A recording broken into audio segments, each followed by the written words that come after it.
Jadi bagaimana arus karena iluminasi ini bisa terjadi pada solar cell? Sebelumnya ketika tidak ada cahaya solar cell, ketika tidak ada cahaya ya, solar cell kita ini adalah sebuah dioda. Ketika ada cahaya yang diserap, misalnya dari sisi tipe N, ya sebelumnya kita sudah jelaskan, misalnya ada cahaya ini di tipe N, terus foton ini memberikan energi kepada elektron, akhirnya dia bisa tereksitasi dari pita valensi ke pita konduksi. Ya. Jadi kalau pada dioda sebenarnya ya, pada dioda ini sebenarnya elektron yang di sini itu lebih memilih pindah ke sini ya. Karena di sini tidak ada elektron ya. Ini tidak ada elektron, dia akan pindah ke tipe P secara difusi. Idealnya begitu. Yang terjadi pada solar cell ya, yang terjadi pada solar cell ini elektron ini adalah akan pindah ke tipe N dengan cara drift. Kenapa dia bisa drift? Karena kita punya beda built-in potensial ini. Jadi elektron ya bukannya pindah ke tipe P tapi dia pindah ke tipe N dengan metode drift. Akhirnya yang di N ini makin negatif. Tadinya udah ada elektron di sini. Terus kita tambah lagi elektron yang tereksitasi gara-gara cahaya, sehingga di sini makin banyak elektron ya. Sehingga kita akhirnya punya beda net open circuit voltage. Karena makin banyak elektron di sini, kita makin kita akhirnya punya net open circuit voltage. Ada beda potensial yang di ujung sini dengan di ujung sini akan terjadi beda potensial. Nah, jadi kalau dalam kurva IV itu ya, dalam IV curve itu tuh built-in potensial itu adalah yang open circuit voltage. Kalau built-in potensial itu yang di tengah ya. Open circuit voltage itu adalah daerah sini ya, daerah perpotongan di sini itu namanya open circuit voltage.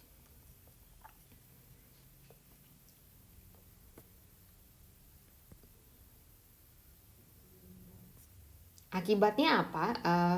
Kita akan punya arus yang disebut dengan photocurrent ya. Ini kita akan sekarang punya arus yang diakibatkan oleh cahaya matahari yang mengeksitasi elektron dari pita valensi ke pita konduksi, dan elektron ini pindah ke tipe N ya.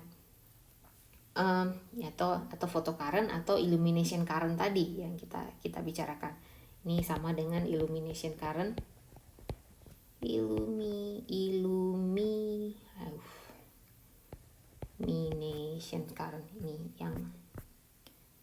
yang ini tadi ya, yang photocurrent ini adalah illumination current yang arahnya berlawanan dengan arah arus dioda atau arah arus pada keadaan gelap tadi. Bisa Anda lihat di sini ya. Jadi arahnya ini, photocurrent ini tuh berlawanan dengan arah arusnya dioda. Kenapa? Karena arah arus dioda ini tergantung pada difusi. Jadi dia berlawanan arah.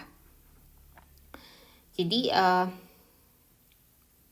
sehingga total arus pada sebuah solar cell adalah selisih dari arus pada keadaan gelap dan arus pada keadaan terang, yaitu ID ya, dari forward direct current yang arus gara-gara difusi dikurangi arus gara-gara eksitasinya elektron, dan dia pindah dengan metode drift ya.